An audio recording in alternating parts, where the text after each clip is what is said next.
আজকে যে আপনাদের সামনে হাজির হয়েছি বাংলা বানান।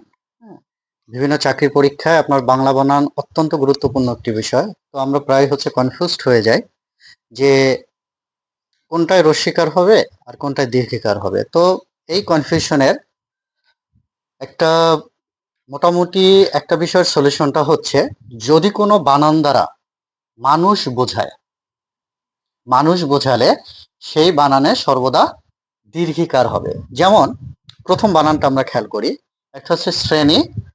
শ্রেণী, এখন শ্রেণী দ্বারা আসলে কি বোঝাচ্ছে? শ্রেণী দ্বারা কখনোই কোনো মানুষ বোঝাবে না। শ্রেণী দ্বারা হয়তো যে কোনো ক্লাসরুম বোঝাচ্ছে বা কোন শ্রেণীতে পড়ে, হ্যাঁ, সেটা বোঝাচ্ছে। তো স্বাভাবিকভাবেই আহ শ্রেণীতে রস্যিকার হবে। আচ্ছা, দ্বিতীয় যেটা হচ্ছে সূচি। সূচি, যে আলোচ্য সূচি, সূচি দ্বারা অবশ্যই কোনো মানুষ বোঝায় না, যার জন্য এই সূচিটা হচ্ছে কারেক্ট বানান। তারপরে মানবী। মানবী দ্বারা অবশ্যই কোনো মেয়ে বা মহিলাকে বোঝাচ্ছে, যার জন্য দীর্ঘিকার সঠিক।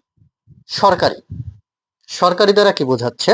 সরকারি দ্বারা হচ্ছে যে কোনো, মানে তার চাকরির যে অবস্থাটা বোঝাচ্ছে বা যে কোনো কাজের যে অবস্থাটা বোঝাচ্ছে, যে কাজটা কি সরকারি নাকি বেসরকারি, বা চাকরিটা সরকারি নাকি বেসরকারি।